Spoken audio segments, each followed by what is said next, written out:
Lên. Hey, di sini yuk.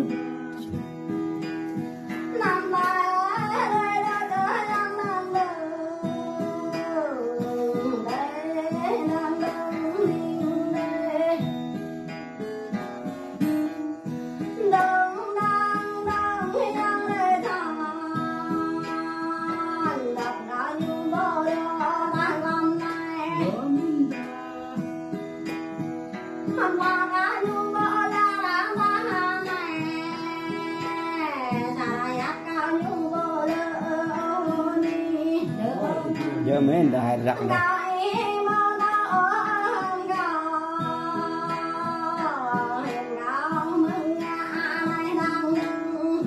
Hai đi hỏi.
Giờ em lại có bút gì rằng rồi.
giờ nàng một cái ya la yang ta bèm ô đã giờ mà đôi đầy đen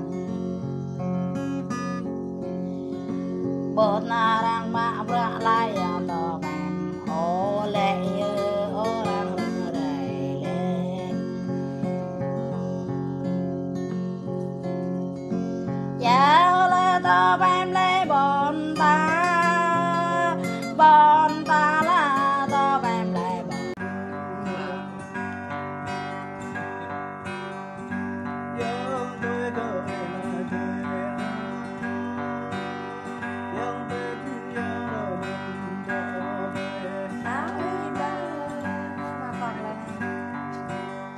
yang bên yang hề đỏ đen yang bên yang hề đỏ yang bên trên đèn đỏ bay bướm mẹ ơi yang thơ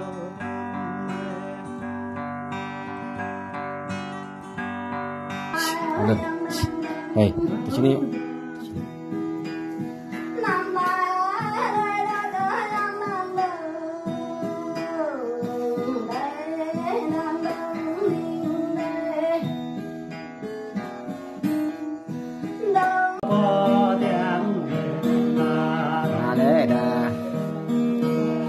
sang mê yang đón mê mê ném nhẹ sang a đô cho đêm nhang